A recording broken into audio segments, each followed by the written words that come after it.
Hey everyone out there, how is it going with you today? How's it going? How's it going, people? How the hell are you? How the hell you doing, buddy? Just kidding. I'm actually not sure where that came from inside of me, but it came from somewhere. So I don't know. I figure out this stuff sometimes as I go, and so that's what I'm doing right now. But anyways, let's do the redo. Okay. Hello, everyone out there. Welcome to Screen Speak. It is the podcast that is all about movies, life, and so much more. My name is Jordan Anderson. That's S-O-N at the end. And I thank you so very much for coming by today and giving this episode a listen. If it is your first time on this podcast, well, welcome. Happy to have you here. Screen Speak's a cool place. Of course, I would say that because I run this thing, but I really think this is a cool podcast. I really enjoy the content that I produce. And the biggest thing is I just enjoy that I have you, my listening base out there that listens to this, and that means the world to me. So thank you very much. If you've been here a while, well, welcome back. Happy to have you here. This should be a really fun episode, I think, because I got a badass movie to talk about, being John Wick Chapter 4. So strap in for that here soon. But if you've been here a while, thanks again for coming back and checking out this episode. Really appreciate you. I'm gonna do some plugs, just some light plugs here, but I actually have quite a bit I want to talk about with this movie, so the plugs on here will be quick. Social media, check it out, Facebook, Instagram, that's where this podcast is at. All that information is in the description of this episode and most any episode, so please check out that.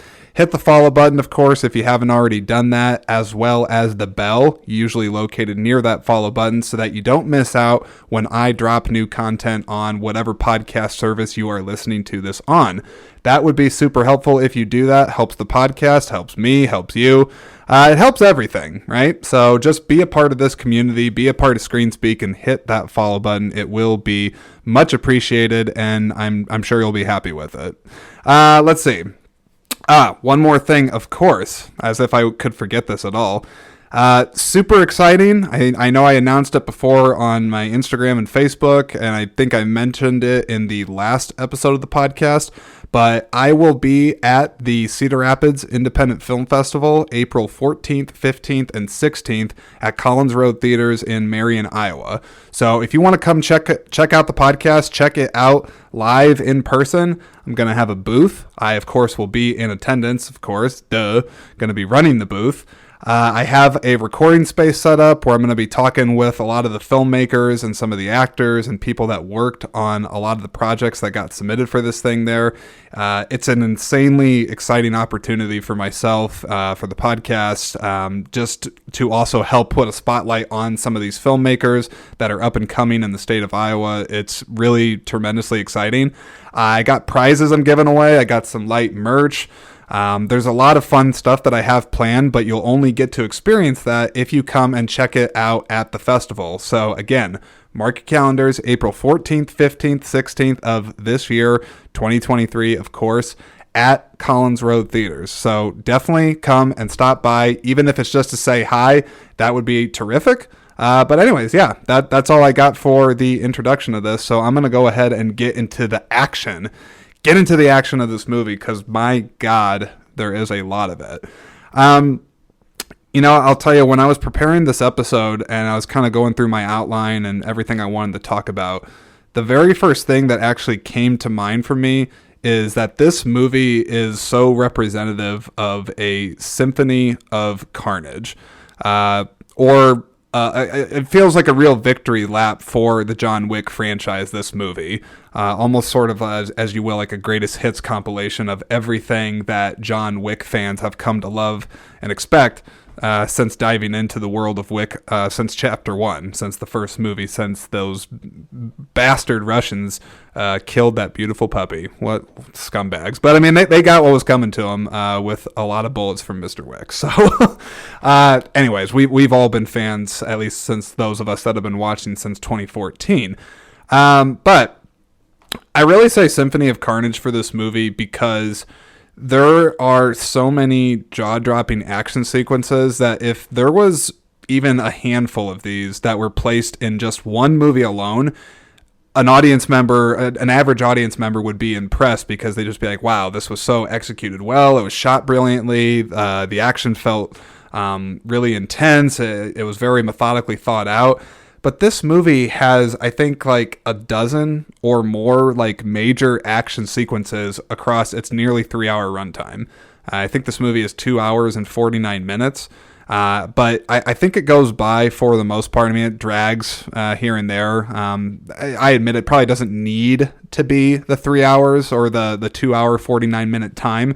You could probably shave some of that down a little bit, but I also think at this stage in the game for the Wick movies, the main people that are watching these have been there since the beginning, and they're fully on board. They're fully invested into this universe. So having that extra runtime to allow action sequences to breathe more and have there be just more creativity behind the camera, I don't think the major hardcore fans will mind in the slightest.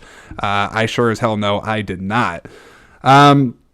But I'll tell you, I've been a fan of the John Wick movies since the beginning. I do feel like I was one of those people that when the first one came out, that I knew that this movie was going to be amazing. Like, I knew it wasn't just your average disposable movie. But I think the first movie really took people by storm because they just weren't expecting the action to be as high and tight as it was, to have so much of it be held in a steady frame without all the years prior of shaky cam footage and choppy editing and, you know, having a bunch of coverage to cover like 5 different stunt guys for one actor. I mean, we've seen the movies that have been the repeat offenders for this over the years, but John Wick, when it came into the fold of action movies, it really elevated the genre, I think, and it really has, you know, still to this day, I think, sort of set a standard, a new precedent, if you will, for how action movies can be helmed and what the audience is expecting, which in other words is just not getting a migraine and, you know, just looking at the screen going like, I have no idea what the hell's going on. This is too much. I don't even know. I can't even see the actor's face, all of that. So I really think that the John Wick movies really helped change that and for the better, for real. And I also think that the movies just as a whole really have given a new appreciation and fondness for the stunt community and for stunt choreography. I don't think, I'm sure even myself fully understands how much work really goes into that, but John Wick is a testament to the stunt community. It's a love letter to martial arts in movies, to a lot of different genres, kind of all boiled together in this terrific world of John Wick. And Chapter 4, I mean, I'll tell you, if I'm just giving it like a ranking across the movies, this is tough. I guess I'll just do this on the spot. So the first one is still my favorite just because it's the one that, you know, introduces everything. It's simple. It's, you know, it's new. It's original, right? So the first one is still my favorite, but I got to tell you, I think I would probably put John Wick 4 right behind number 1. Like it would go 1, 4, and then I think probably 2, and then 3 being, I guess, the least favorite. But that's it's even hard to say that though, because all of these movies I've enjoyed, every single one of them. I'm just, if I'm putting them in a pit to fight each other off, I mean, that's the order I'm going to give you. It's going to go 1, 4, 2, and 3 for me. And I'm sure that'll be subjective and, of course, open to interpretation for everybody. And I'd love to actually hear what you all think of not only John Wick Chapter 4, but, of course, John Wick 1, 2, 3. Let me know on social media, email the podcast, do whatever it is you need to do to let me know that. But seriously, I would love to hear what you guys thought about this movie. Now, if I move on and I talk about the plot in this movie, I'll get into some spoilers towards the end of this episode, and I'll do my best to make a disclaimer and just say spoiler, spoiler, spoiler. But the plot in this is very straightforward. I mean, it is, you know, John Wick is still up against the high table, the seedy underworld that controls pretty much all assassinations, it seems, across the world. They still have a huge bounty on his head. They want him dead. John Wick wants them dead. So who can make each other dead first is kind of the general gist of this movie. They do expand the lore a little bit further in this movie, just kind of showing other Continentals as they've done before. But then also expanding, just how the high table structure works and, some of their old laws that they have from whenever the hell it was founded. Who knows? But let's be real. If you're watching John Wick, any John Wick movie, I'm not saying the plot is insignificant. It's not. I think the plot's actually pretty good. It's very focused for sure, but the action is what draws you into this movie. And I can definitely say with this movie, they actually reduce some of the plot elements. I'd say significantly less from 2 and 3, and it is more action-centric than I think the other movies are. So for the pure action movie enthusiast out there, that's going to be a good thing because that's what you paid the price of admission for, is to see that action. But then if you're looking more for the plot element focus sort of things, you might be a little dissatisfied here. I think Variety actually put out an article saying that Keanu Reeves, who plays John Wick, he has like a total of 326 words, I want to say, like across the movie. He doesn't really say a lot, not with his face anyway, but he sure as hell talks a lot with kicking the shit out of people. And you certainly get plenty of that in this movie. Now, I want to talk about the stunt choreography in this one.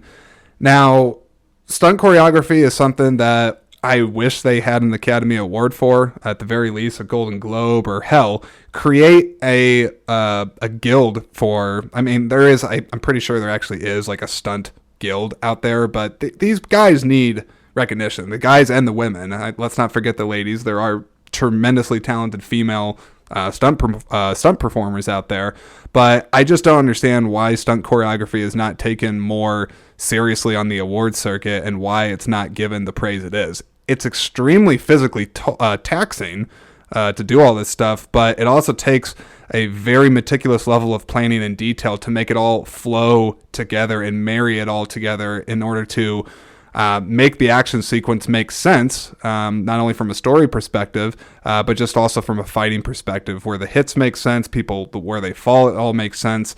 There is a lot that goes into it. And this movie, as I said from the beginning, is an absolute symphony of carnage when it comes to the high level of stunt choreography on display in this movie.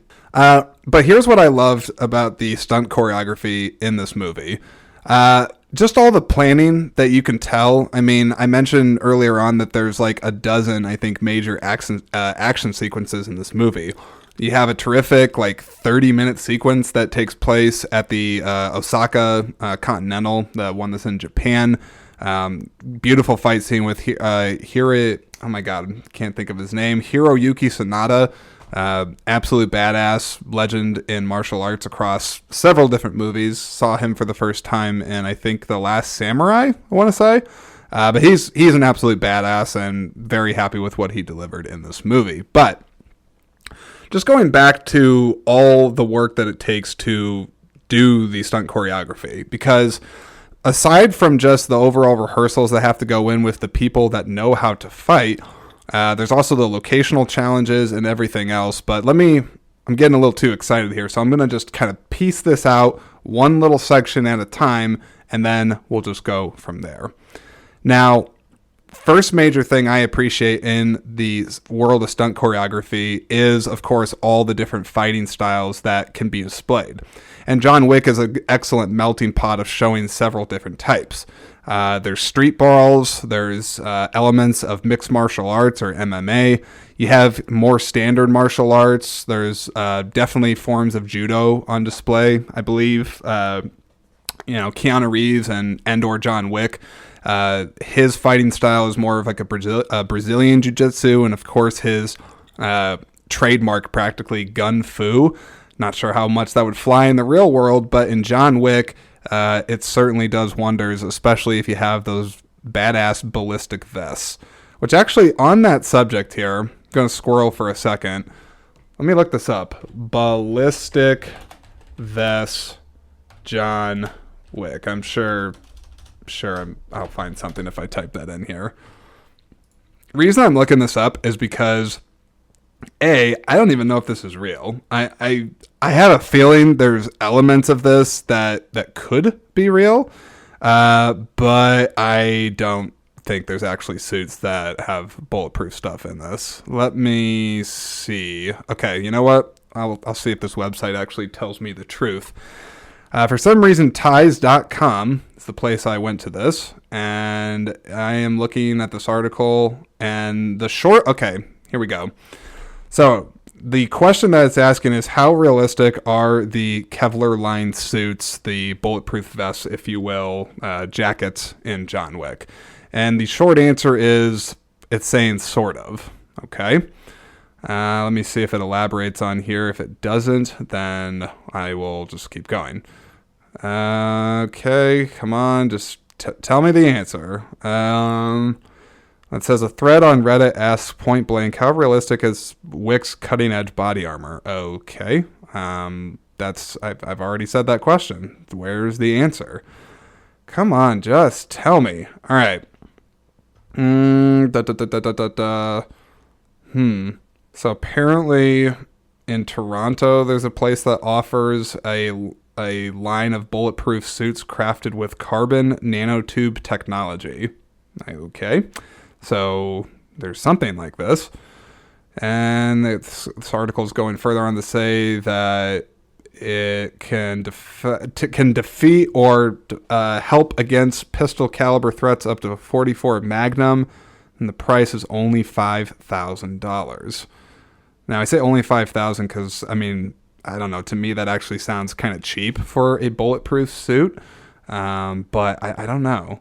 But then it's also saying there's a two-piece a bullet blocker suit from a company of the same name that, it's called the Bullet Blocker, okay, and that one's $1,200. Huh. So, okay, well, I mean, the article didn't really fully mention it. And you know what? I don't really have time, honestly, right now, everybody, to go down this road of finding out if these suits that can block bullets are real. I could always try to test it out, right? Could always just place an order and be like, hey, everyone, I'm going to go try to get shot today, and we'll find out if this is real. Go ahead and hashtag the guy from ScreenSpeak is going to get himself shot in the name of seeing if bulletproof vests are real. Probably not a safe thing, but it sure as hell would get a lot of views, wouldn't it?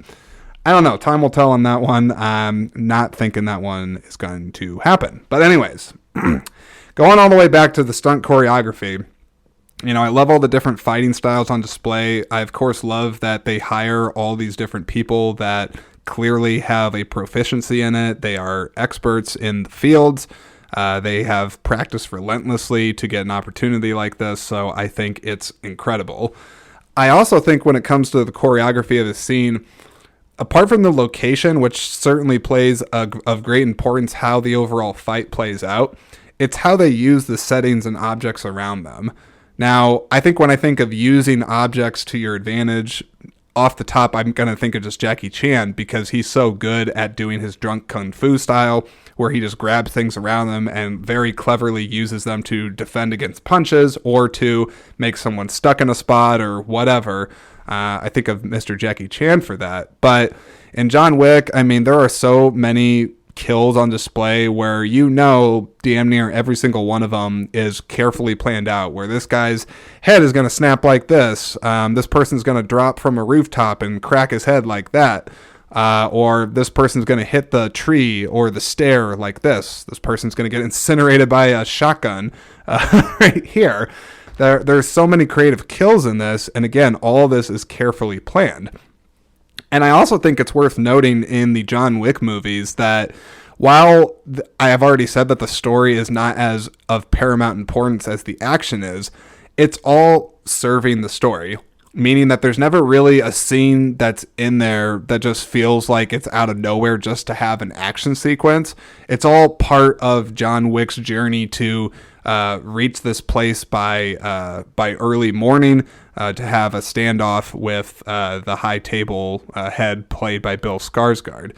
I don't really know if that's a true spoiler. I mean, that's part of the stuff that's in the movie. The trailer might give that away a little bit, but in any case, maybe light spoiler right there. But anyways, it all is serving the story, and it's not just randomly thrown in there. And then I also think that just from the camera work as well, there's a lot of logistics that you have to do with the blocking of scenes. So if Keanu, the few times he does need a stunt performer, how you make sure that looks seamless without it being distracting. Making sure that there is a very consistent flow across it. Continuity wise, I know that's a big thing in action sequences, especially if they already shot like 75% of a scene, but then they have to do reshoots on something because there was an element that didn't quite work. You have to reset everything up so that it's not noticeable that something was, shot at another time. One thing I was reading up on this, and I'll get to this later, there was a New York Times article that I stumbled across talking about a step-by-step look at the climactic sequence in Chapter 4, where he's got to go up this very big staircase in Paris. And in that article, it was saying that they had to shoot that entire thing over the course of like 7 days.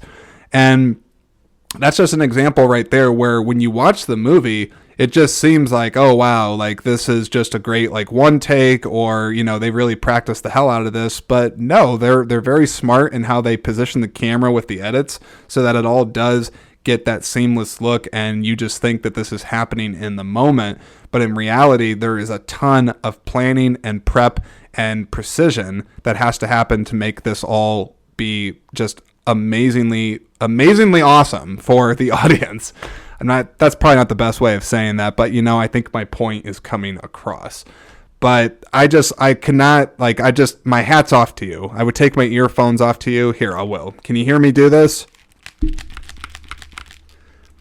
That was me taking my earbuds off to the filmmakers out there, Chad Stahelski, the stunt coordinators of the John Wick movies.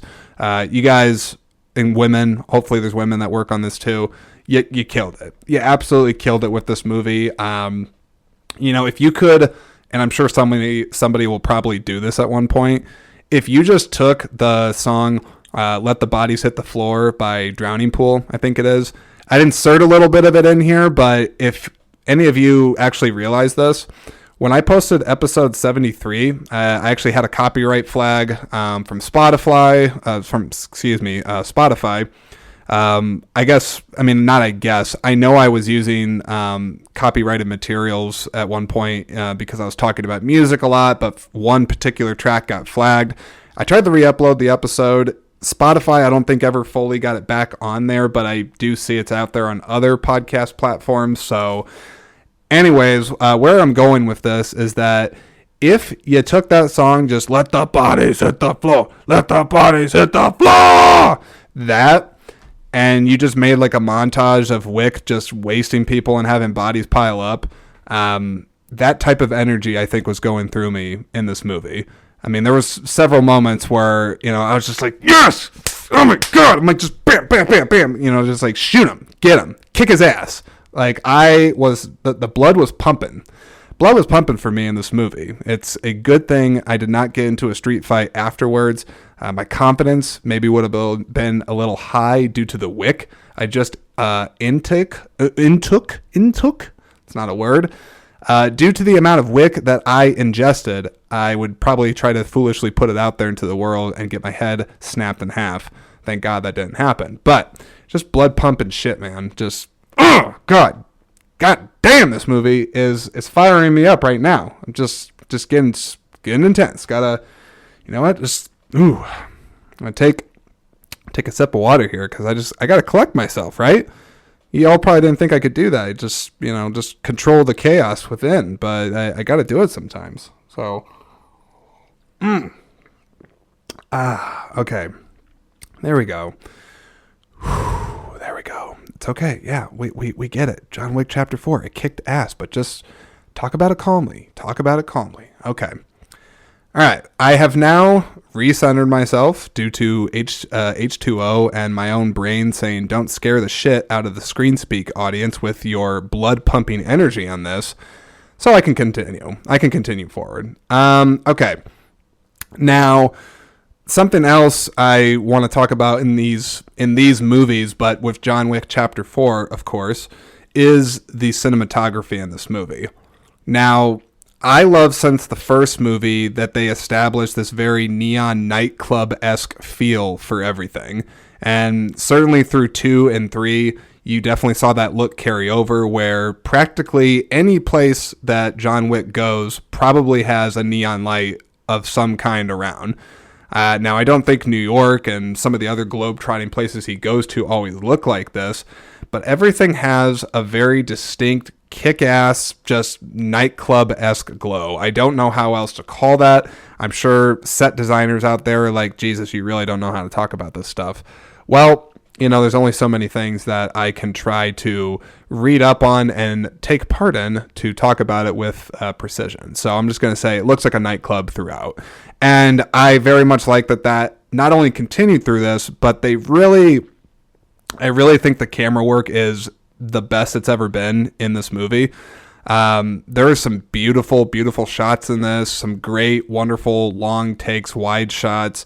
I think one of the scenes that stands out in particular for me where it felt truly like a greatest hits moment in terms of its callback in the music to the red circle music that they play in the first one. If you've seen the first movie, you know what I'm talking about when I say that. So I think the song is actually called like LED Spirals. I think if you look that up, you could find it.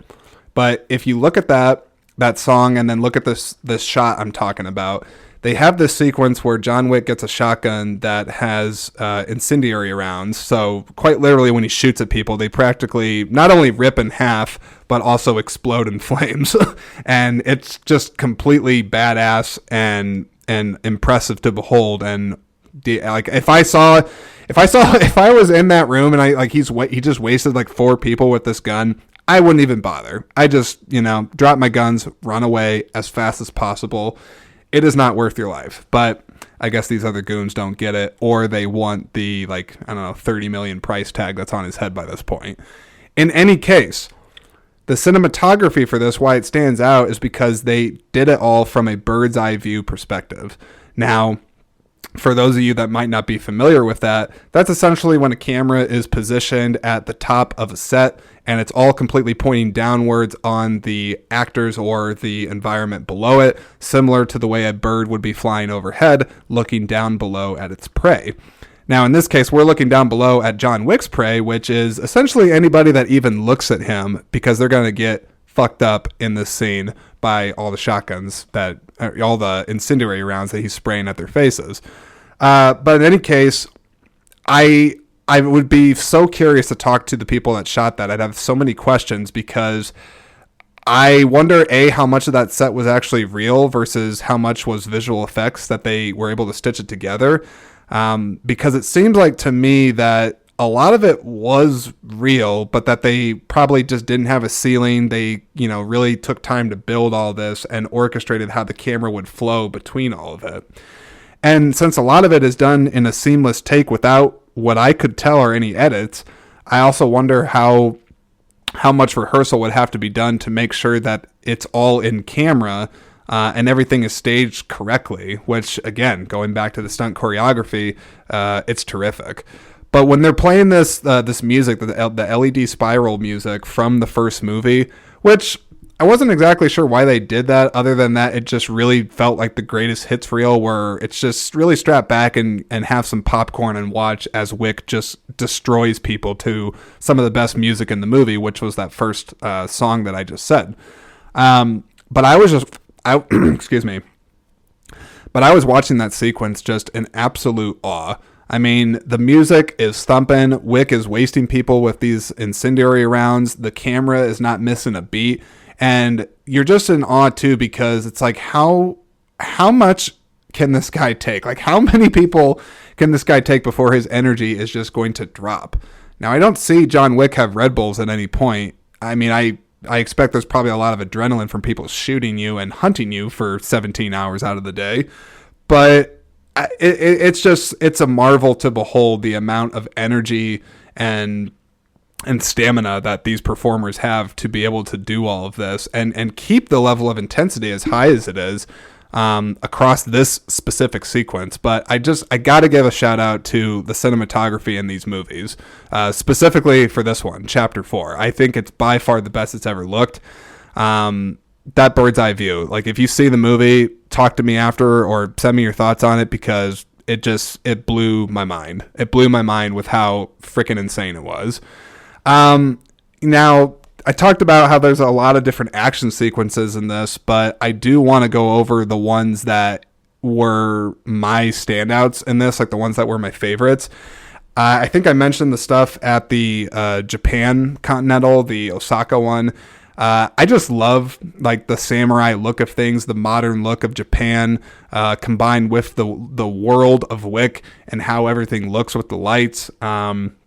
You have those, I'm going to sound like an idiot here, but you have those beautiful Japanese trees where you have like the petals that are falling off and, people getting sliced with swords. You also have the challenge with some of these people from the high table that have this like thick ballistic armor. They're almost like modern day looking knights. And so you have to like get under their helmet to blow their heads off and all this different stuff. But it was really terrific for that entire sequence of Japan. Like, I could have watched an entire movie around that and I probably would have had a good time. I think another one of the standouts in this is the Paris circle sequence with all the traffic. I'm sure visual effects had to play into that, but there did look to be a lot of real driving in that. And seeing performers bob and weave between just oncoming traffic, just going around as there's gunfights, it was kind of crazy. And on this note, just with the traffic going around while, all these people are shooting at Wick, I want to throw this thought out here and just see if it sticks or see if there's anything to it. So I actually watched this movie with my mother, which kind of crazy that she even has an interest in Wick. I think she just thinks Keanu Reeves is hot, frankly. But she likes these movies. She likes it in the first one. He protects the dog, and so she can get behind that. But she's watched these John Wick movies, and she wanted to see this one, and we watched it. And one of her thoughts, not particular to the Paris sequence, but another that I'll get to in a second, is why is it that sometimes when all this carnage and chaos is going around while there's witnesses, they're just sort of standing around and not really doing anything, or they just kind of casually observe it, or in this case with the Paris sequence, they're just kind of driving by normally while people are shooting guns and trying to run over John Wick and do all these things. Now there's some different thought processes that could go on this. Some people would view this as like a plot hole. I don't know if I necessarily view it as that. I think it's just the world of Wick, and that some of this stuff is just kind of happening and it's all meant to be very underground and kind of below the radar. So maybe people are just too busy in this world that they're not really paying attention to it. I'm not really sure, but I just wanted to throw that thought out there and see what you all thought. Is that bullshit? Like, should the people be freaking out more? Should it be more grounded where in reality, if someone's firing a gun by you, you're going to duck? Or do you continue just kind of, bob and weave and dance in the club, or just kind of drive your car and be like, oh, shoot, they're trying to waste John Wick again, but I got to get to work. I don't know. You all let me know that. Let me know what makes the most sense, but I got to throw that out there. But the Paris sequence with that circle, I should know actually what the place is called. It's a very iconic spot in Paris outside of the Eiffel Tower. So that was nice to see, because I feel like, Eiffel Tower gets kind of overused sometimes anytime you feature Paris in a movie. So having this very particular spot was cool. I mentioned that there is a sequence in a club, which anytime you have John Wick in a club and you have badass rave music, sweet. I'm not going to complain. In this, I thought it was interesting because they incorporated a lot of water elements with it, which just made for beautiful cinematography while he's beating the shit out of people. And then this is also a sequence where I wasn't quite sure what to make of it. You have Scott Adkins, who, if anybody knows who that is, he is I would say a fairly famous martial artist / actor. He's worked with a lot of different action movies in the past. Let me actually look him up here. Good Lord, I just had amnesia. I couldn't remember his name. I didn't even write it down. Oh, Scott Adkins. Jesus. Scott Adkins. Okay. He is a British actor. He worked on... Well, it looks like he's kind of done... Yeah, he did some of the Undisputed movies. Let's see what he's done. He's done some stuff. Of course he's done some stuff. But let's see. He was, I guess, in Netflix's Day Shift. He was in Ip Man 4, so there's a Donnie Yen tie-in there. Point is, though, is that he's a very regarded martial artist. He is physically fit, but in this, they threw him into a fat suit, gave him some gold teeth, and made him be a crazy Russian gangster. And I'll talk about that here. No, I guess I'll just talk about it here now. I'll talk about the cast a little bit later. But it was interesting to see why that decision was done. I felt like it was comical at times. To me, I could feel this is definitely a fat suit. This is not real. But I guess it didn't really matter because I was just enjoying how much he was, sort of relishing the role and just being kind of campy and cartoony with it. He reminded me sort of like a mix of Vincent D'Onofrio's Kingpin versus the Penguin from the not the new Batman movies, but the Danny DeVito one. I felt like there was some sort of a combination of that. Someone is calling me according to my watch, but I cannot answer it right now because you come first, Screen Speak. Phone calls can wait. Okay. Now, I loved all the stuff with Scott Adkins. They built up the tension in that scene beautifully with this scene regarding cards. It was great. But I also just liked how he was very hammy, just kind of chewing the scenery up. But I very much liked the club sequence. That's the point. And then I think the next action sequence that really stood out to me was the stair sequence in the third act of the movie where he's got to climb quite literally 200 stairs to get to the top if he's going to make it to his destiny on time.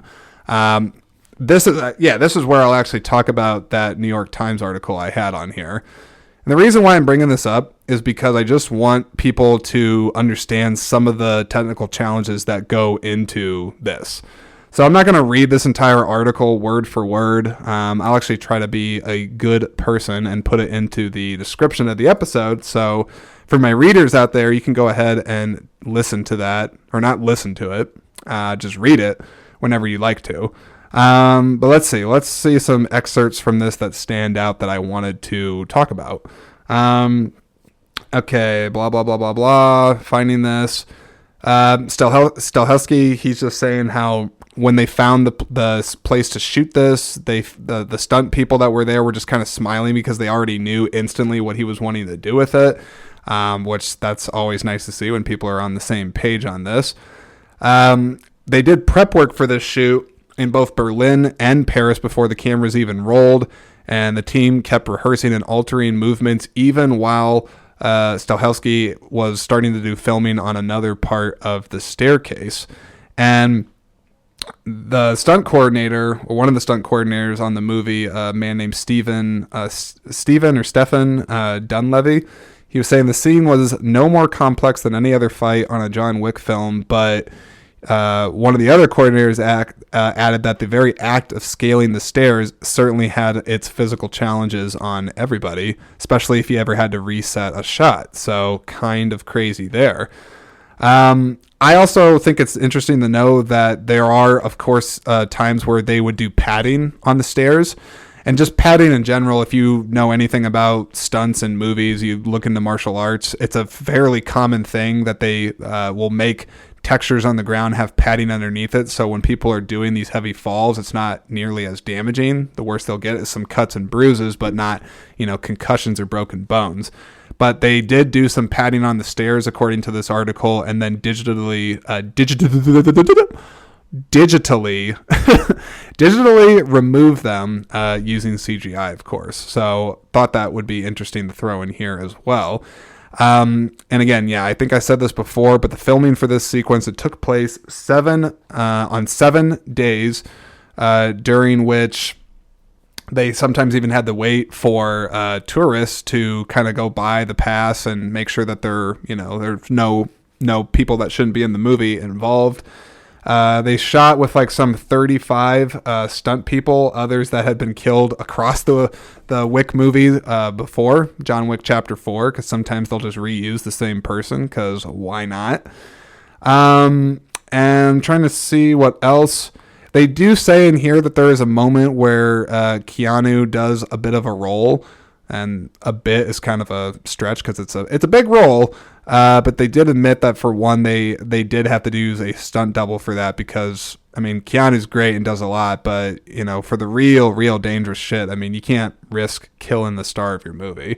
But anyways, I want to throw that article in the description of the episode because I think it will be telling for those that have an interest in stunt choreography. Okay. The cast. I don't have a ton to say about the cast. I'll give some bullets on here that stand out to me. Keanu Reeves, I don't know what else I could say about him that hasn't been said by a lot of other people.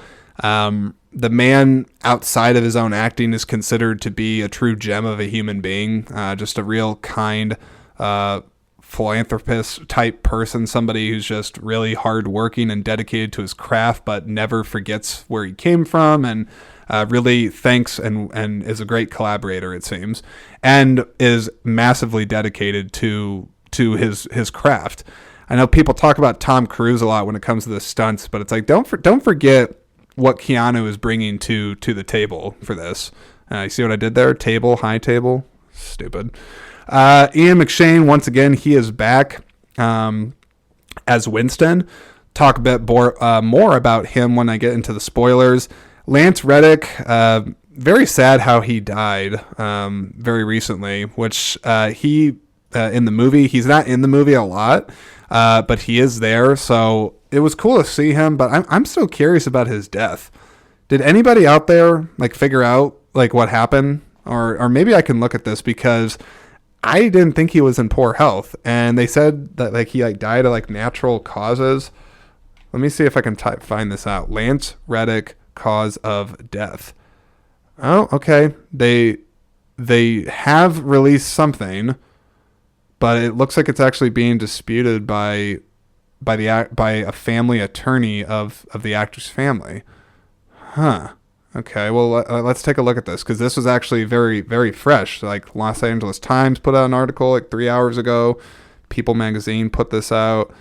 I'll click this People Magazine one. Let's see this. Okay, come on, just show me the thing. I just tell me where it's at. Okay. So it says, according to People, that Reddick's death certificate, which was first made public by TMZ, of course it was TMZ, earlier Thursday and later obtained by People, listed, this is where my shitty medical speak will come in, ISCHEMIC, so ischemic, however the hell you say that, heart disease, and ATHEROSCLEROTIC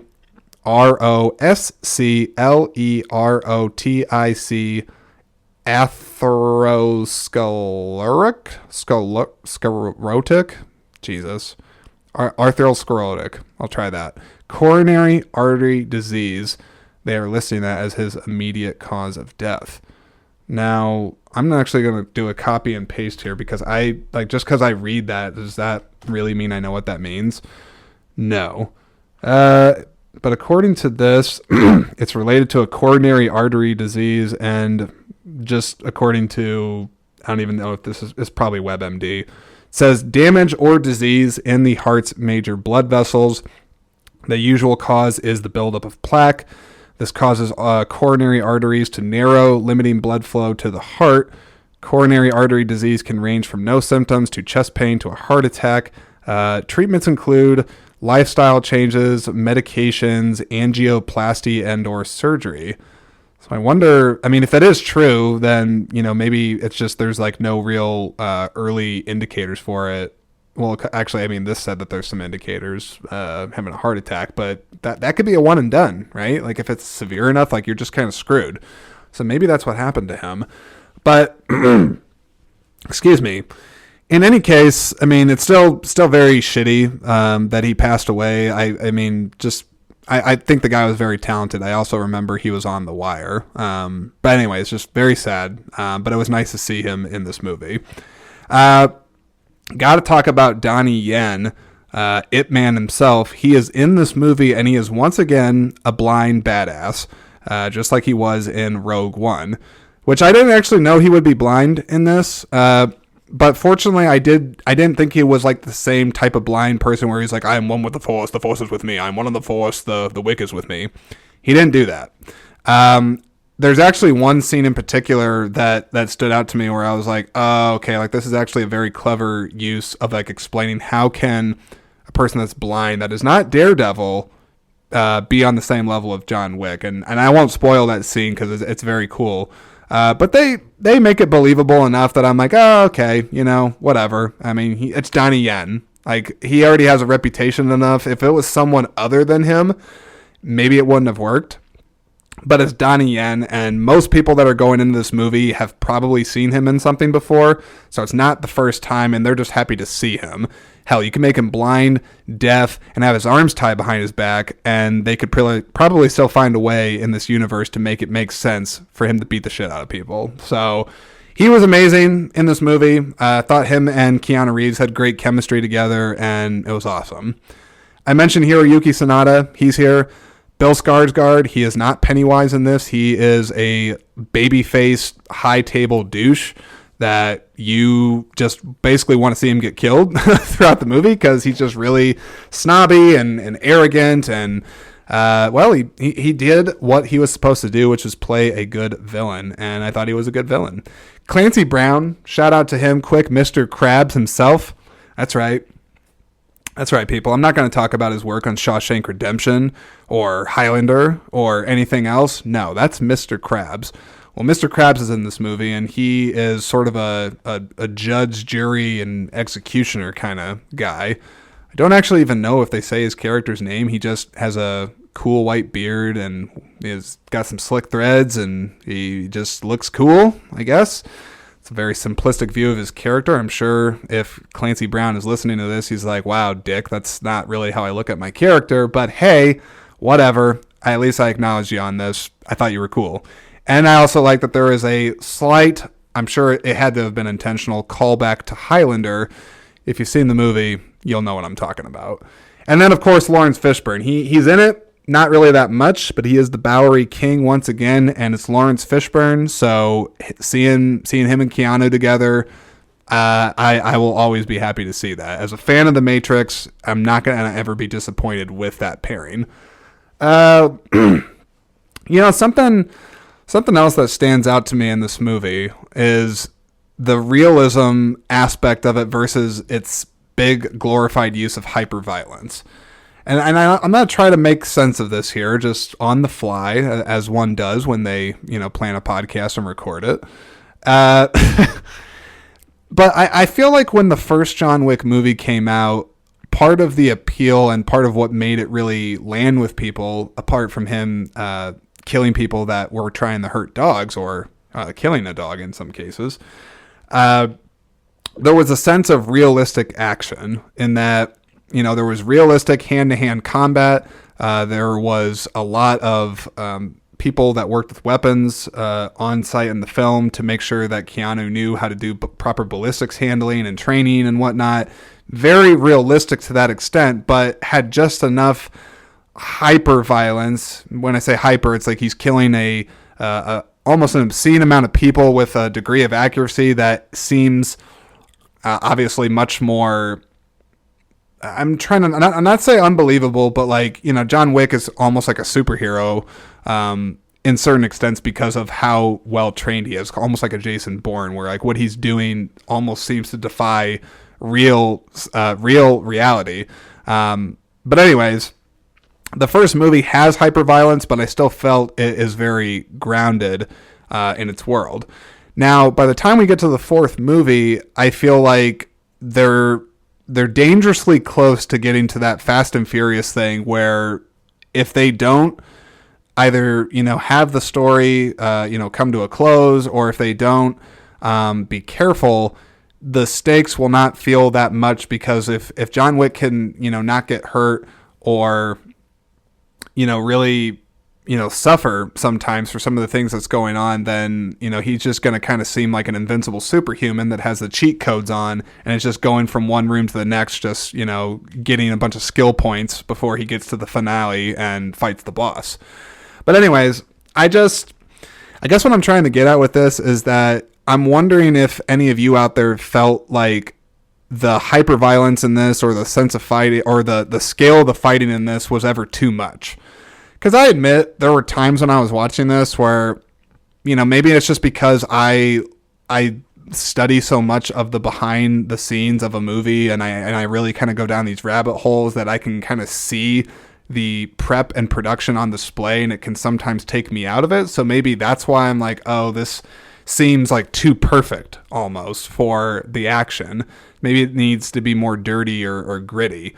But I don't know. I got the sense in this movie that despite them doing a big grandiose celebration of everything they've done over these Wick movies, it was at times getting a little ridiculous, where you're just like, okay, like nobody, I don't care if it's John Wick, like nobody would be alive from what just happened there. And maybe that's not the point, maybe that's the thing that I'm missing, is that the world of Wick is not meant to be 100% based in reality. So it's okay if some of these people can take a hell more of a beating than your average person. I don't know. I don't really know, but I wanted to throw that out there, see what you all think. I don't know, but it had to be said. Now, the world of Wick is cool. I mean, you got your gold coins still. You got your hotels. The no business can be conducted on continental grounds, so please don't shoot the shit out of people while you are at my hotel. Unless you want to be excommunicado or have your hotel blown in half by douches on the high table. So I like the world of Wick. Trying to think what they really added to this, like if there was really much more that they added. I don't think they did. I just think they just kept showing the way things work, how they still have like the old school like ladies that are updating the contract prices and I sound like an idiot. The place, it's like the old 1950s thing with like, the old school telephone lines, that whole thing. Good Lord. If you know what the hell I'm talking about, I hope it makes sense by me saying that. But you still have that. High table is the high table. You have that hierarchy. You have all these people that know of Wick. So I don't know if the world necessarily got like super expanded in this one, but I just like the world of Wick. I like this whole world of underground assassins and how there's all these rules and CD codes and agreements. Oh, you know what? Just totally random. I just realized in all the characters and the cast I mentioned, I didn't mention the new one. Let me bring this up here. Sorry, I'm going back to the cast, but I'm like, why did I not mention this guy? No, not you. Shamir Anderson. Hey, he has the same last name as me. Maybe we're related, except definitely not. He plays a person named Tracker in this, or he referred to himself as Mr. Nobody, which I did kind of get a panic for a second. I'm like, oh, please, don't do Fast and Furious on me, please. John Wick does not need to be Fast and Furious. It's John Wick, not Ride or Die. Thankfully, he is not like Kurt Russell in that movie. But I forgot to give a shout out to this guy. Very interesting. He kind of plays a back seat in a lot of the movie, but it's like he wants to go in and kill Wick, but not till it's quite the right moment. So he's sort of like an observer, if you will, but he's still skilled. And he also has a dog. So there you go. You got your dog fix in there. But just real quick mention to him. I thought he was badass. I liked him. Thought he was a good actor. I actually would like to see him either continue in the world of the Wick or just, I'll check out that actor in another thing that he does because he stood out to me. Thought he was really, really good. Let's see. Where was I at? Talking about the world.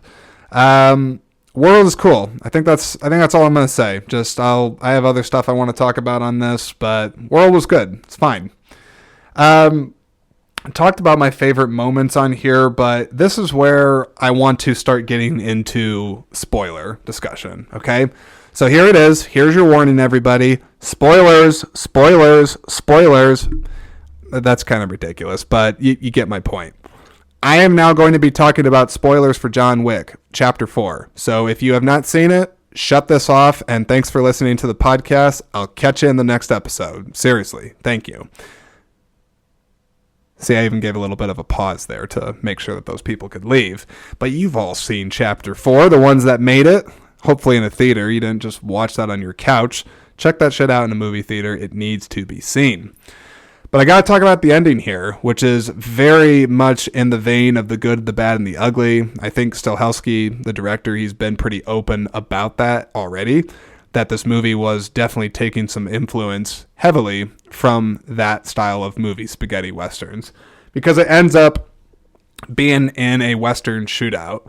Pretty brutal. I won't go into the real specifics of the scene, but for those of us that have seen it, it does appear for the time being that John Wick is dead.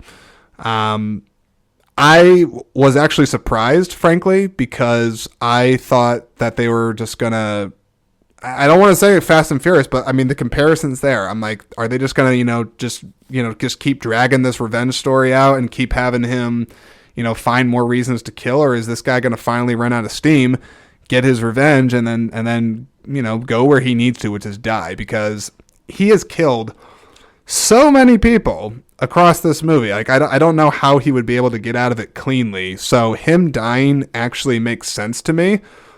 But again, just with how well these movies do and how much people like it, I was surprised. But to me personally, it's like, I actually hope he stays dead, because I just think good things should come to an end. I don't think that you should just keep it going.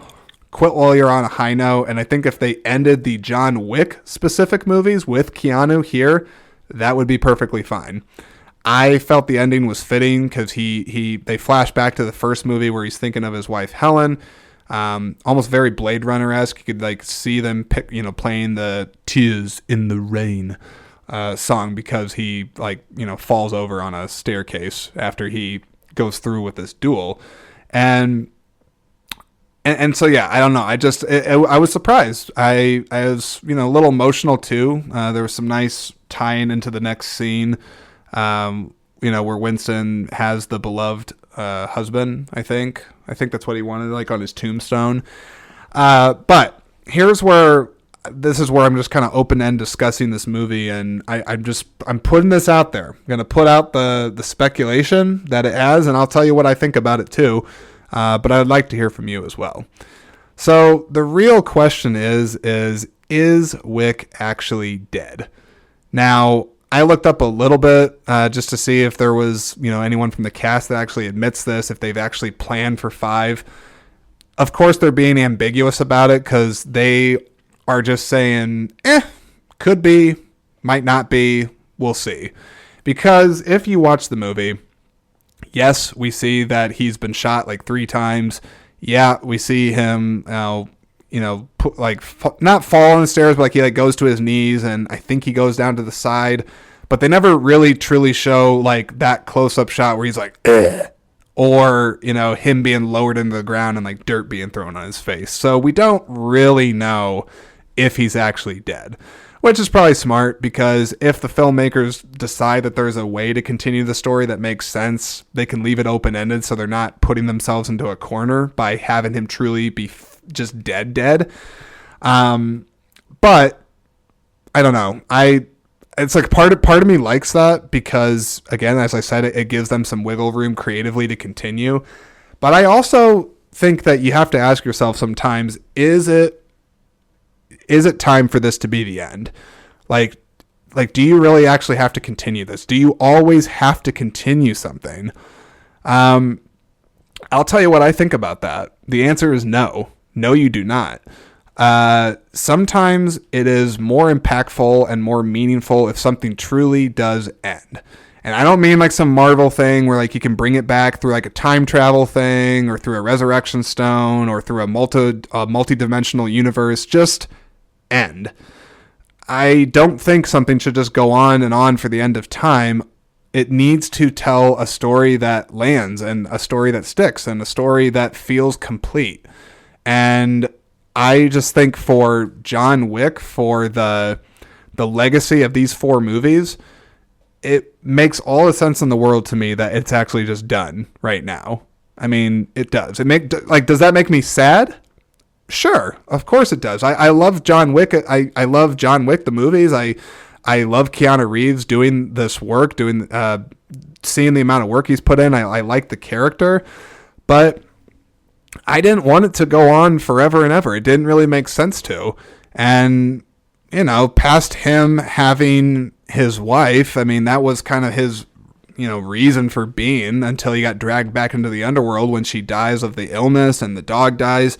But I didn't, what's John Wick going to do if he's alive? Is he just going to, I don't know, go buy an apartment somewhere and just kind of sit there and stare?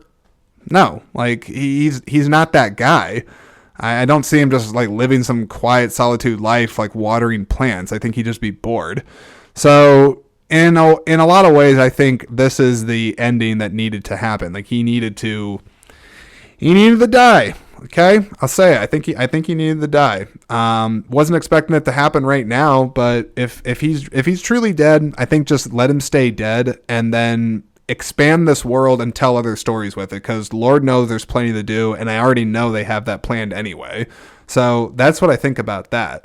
Now, on the speculation side of things, where the movie's definitely leaning heavy on the ambiguity, is with Winston. Now, after we have the shot where Wick is like, ugh, damn it, I'm gonna die, but I love Helen, ugh, and he falls over, and we get the fade over shot to the graveyard. We see John Wick's wife's grave spot. We see his, and we see Winston put his hand on the grave, and that's one indicator where we are going to see this potential question, where we see his hand, and it has this tattoo, and it looks very similar to tattoos that Mr. Wick has himself. The Russian crime syndicate tattoos, however the hell that family works. And then he says, in Russian, which is another telling sign, he says, "Farewell, my son." And so then that is definitely a question being posed to the audience. And the question is Winston John Wick's biological father? Is it his father? Now, I don't think the movie, at least right now, if they continue the story, they might explore that, maybe, if Wick isn't actually dead. But I think they just threw that in there to show the possibility that Winston could, in fact, be Wick's father. Which, if you're going to go down the rabbit hole of this theory, it's not that far-fetched. Age-wise, you could see it. He has always had a protective, mentoring, sort of nurturing connection with Wick since the first movie. He kind of gives him tips. He likes him. He respects him. Seems to want to help him, even when it breaks continental rules or it breaks his own. I already said break continental rules, but when it's, even in risk of his own life, he would still do things for Wick where it's like, well, why is he just doing this? Just because he likes Keanu Reeves? So it could make sense that he's the father. I'm going to say that it is a yes, that he's the father. That's what I'm going to say.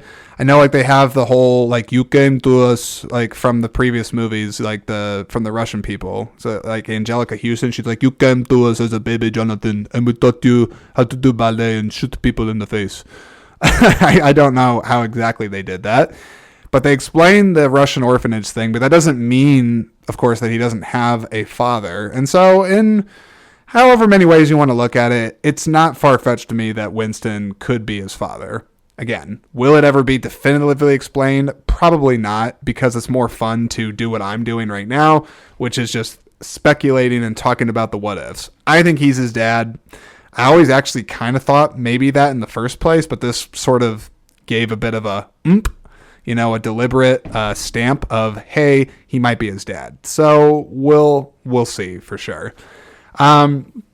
What comes next for Wick? It appears there is a new movie called Ballerina, that might just be its tentative title until they change it. They could say Ballerina, a John Wick story or something like that, like they did with that Solo, a Star Wars story.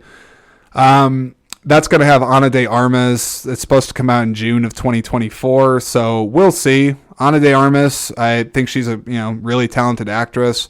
I'm sure she'll be more than capable of carrying her own in this movie.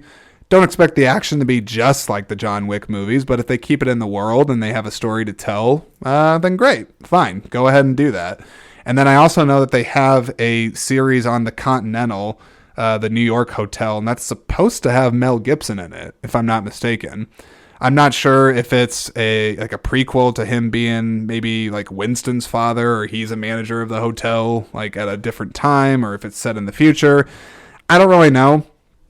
I just know if you want to do like a mini series on HBO around some of the stuff that goes on with that hotel, that's cool. Like I would happily watch that. And if you got Mel Gibson attached with it, like, yeah, say no more. I'm in. But it's safe to say that despite whatever we think right now as fans of the John Wick movies, if it is the end of Wick, it is certainly not the end of the Wickverse. Okay. They might need to come up with an actual name for it. I'm sure maybe some nerd out there is like, actually, this is the WCU, the Wick Cinematic Universe. I don't really know. Not really sure if there is a name on it, but whatever. Wick will go on one way or another. So that is that. Okay. I talked really... it doesn't seem like that. I've been talking for like a little over an hour. So I don't actually... Like, it felt like I was talking fast. But I think it's just because I had a lot that I wanted to say about this movie, and I wanted to get it out there. And I was just pumped. I'm like, I just saw this movie a couple days ago. I got to get a podcast on this thing out there now, damn it. So that's what's happening, and that's what has happened. So thank you. Thank you for listening. That's what I'm trying to tell you. What are y'all doing with the rest of your day? I mean, or is this nighttime when you're listening to this? I can never actually tell. But in any case... I do hope whatever it is that you have coming up here soon, whether it's Easter or if you're listening to this after Easter, again, I don't know when exactly, but I just hope that whatever you have coming up is good. It's going to make you happy and that you're just enjoying your life right now. Why am I ending that on that? I don't know. Just, I hope you are doing you, just do what makes you happy. And I hope that things are going well for you in your life. So just ending on some positivity past all the bloody chaos that is John Wick Chapter 4. Okay. That's all I got for this episode of the podcast. So thank you very much for listening. Again, plugging back to the very first things I was saying at the beginning, I will be at the Cedar Rapids Independent Film Festival April 14th, 15th, and 16th at Collins Road Theaters. Seriously, it is an opportunity to see Screen Speak live, see it in person. I'm not recording a live episode, at least yet. We will see. Yeah, you never know. I never say never. But at the very least, I'll be there. My wife will be there as well. I'll have a booth. I'll have some merch. Got some prizes I'm giving away. And I'm hopeful to have a lot of discussions with not only the filmmakers, but, I want to talk with the fans. I want to talk with people that are fans of the podcast, talk about fans of movies. I am probably going to talk so much during that festival that I won't want to speak for a month. But that should be fine because it just means I'll probably have a ton of content in the can that I'll have to edit and get out to you, and that'll be more than okay in my book. So until that point, thank you all very much. Thank you all very much for listening. Seriously appreciate you all. And if this episode wasn't an endorsement of it, I definitely think you should check out John Wick Chapter 4 in a movie theater. Don't do it at home, okay? All right, that's it, everybody. You all take care. I'll catch you all in the next episode. See ya!